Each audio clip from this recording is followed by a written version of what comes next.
Hey, what's up? Today we're looking at the Hisenior Mega5-est, otherwise known as MEGAFEST. This is an extremely target adherent IEM that's a lot of fun to listen to, and today I'm going to be reviewing it. Now, I couldn't be reviewing this without the help of my sponsor, headphones.com. They're a really high quality online retailer that sells this IEM, as well as many others, full-size headphones, speakers, and amplifiers and DACs. Everything your audio heart could desire, they sell over at headphones.com. They have great customer service, an excellent return policy, and I want to thank them for sponsoring today's video. So I'm going to breeze through the build and features here because I actually find it not to be that interesting on this IEM. This comes with a hard carry case, one single 4.4 millimeter cable. I wish this would come with either an adapter for that cable on the end or a separate cable altogether, especially at the price point, which is $500, so definitely not cheap. Internally, this has one dynamic driver for the bass response, two balanced armatures for the mid-range, and two E-stat drivers for the top end. We'll talk more about those E-stat drivers in a second. The tips I decided that I like the sound the most are these light blue tips with the bigger kind of outward nozzle diameter. Speaking of that nozzle diameter, this is a little bit on the bigger end, so people with small ear canals are going to have a bit of an issue with fitment. Otherwise, the chassis for these universal IEMs is a relatively safe shape. I think it's ergonomic for the most part.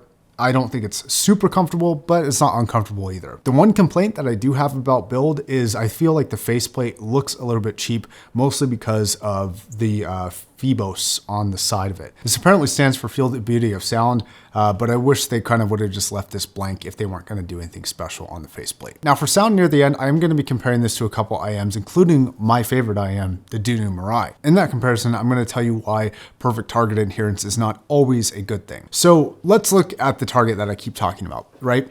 An elevated bass response that follows this extremely linear curve into the mid-range, which dips a little bit down throughout most of it, and then a relatively target adherent treble response as well. On the surface level, this seems like a fairly balanced IEM, and I would say that that's for the most part very, very true. The bass response is incredibly impactful. If you're into bass at all, this has plenty of bass for you bass heads. It also maintains a decent bit of clarity in the sub-bass regions, but I actually find it to be a tiny bit loose in the mid-bass department and a tiny bit boxy to my ear.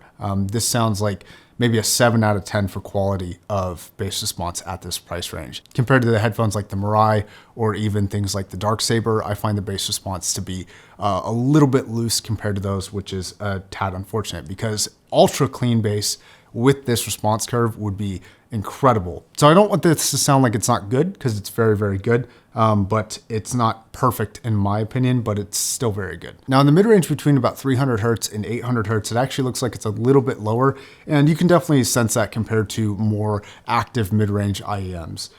There is a little bit of a recession there. You can hear this auditorily. It's the tiniest amount of V-shape that it could be, but it is slightly V-shaped.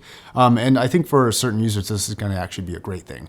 People who don't really like a super push forward vocalist are going to find this IEM very, very pleasing. The tonality also lends itself to a very engaging, pleasing, easy on the ear sound. And that's a good overall descriptor of this headphone as well. It's pleasing, it's engaging, and the mid-range is no exception to that rule. And then we have the treble response. There's two sides to this. There's details and resolution, and then there is the actual frequency tuning. Now on a graph, the frequency tuning looks great. But the detail and resolution leads me to feel like the E-stat drivers in this are slightly underutilized, and I actually wish they were pushed forward a little bit more. And I'm fine with a little bit of lack of target adherence here if it meant a more detailed sound signature, especially for the top end. And a great example of this is the Dunu Mirai. It is not target adherent above 10K. It has a peak that exceeds that boundary of even the preference window, but I actually find the treble on the Mirai to be much more detailed sounding than that of the MEGAFEST. Now, you could make the argument like, oh, the MEGAFEST is just as detailed, it's just not as pushed forward, so it's not as obvious. And that may be a fair argument, but if you're just listening for detail, the Mirai is more accessible than that of the MEGAFEST. And I actually wish the MEGAFEST was a little bit pushed forward here, even if it went outside the graph. That's just my personal preference. Some users, though, are going to much prefer the smoother sound signature of the MEGAFEST. It is easy to listen to. It's chill on the ears. It doesn't scream or fatigue your head off with a overly active treble response that some of you really, really dislike. I would also say that an area that I do find to be very impressive is the upper mid-range going into the lower treble response. It doesn't have a super fatiguing and pushed forward sound. sometimes you will kind of get this high energy push in a lot of upper female vocalists, and this doesn't really have that at all. So for some users, this is going to eliminate a lot of fatigue issues in that area. For me, I prefer a slightly more active area here, not too active, but a slightly more energetic kind of, let's say 1 to 3K region. So as far as this measures, I think this measures really well. As far as listening impressions, I think this is a hair under the detail that I would be hoping for at this price category. One other area that I think is not as impressive is sound staging.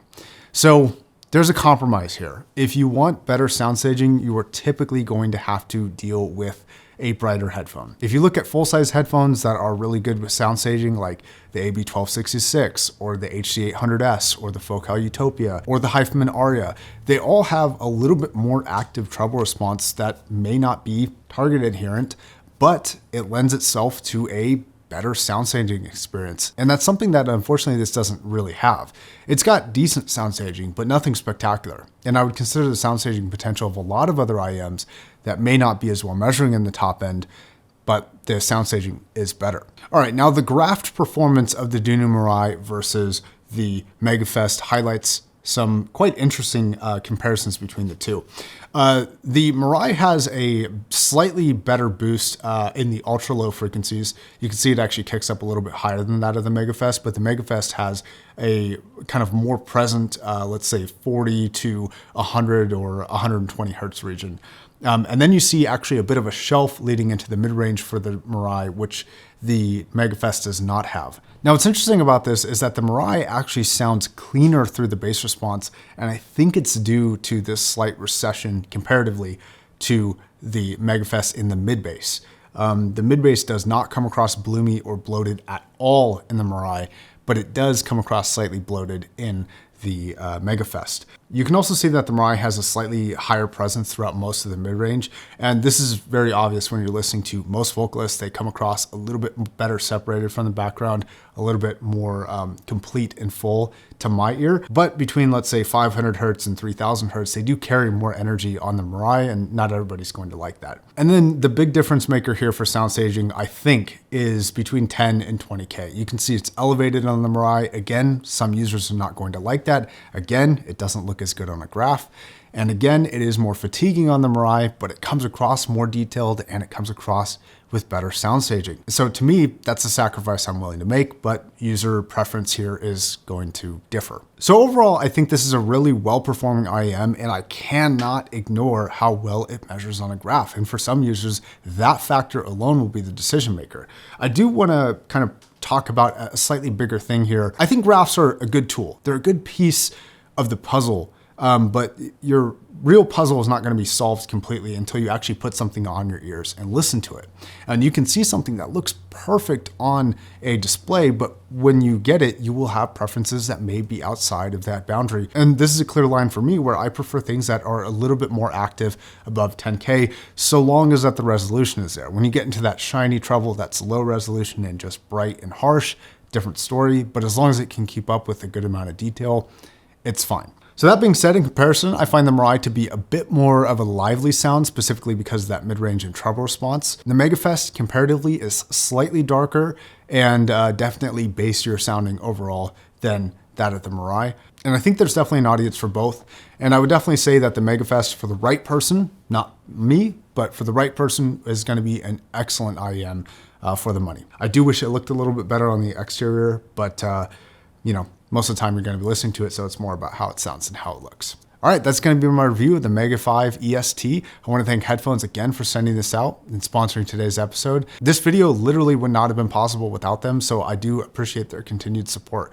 They're a huge help to the channel, and I would appreciate you guys if you would at least check their store out in the links down below. They legitimately have some excellent people behind the scenes and an industry-leading return policy, which is great. Thanks so much for watching. I'll see you guys in the next video.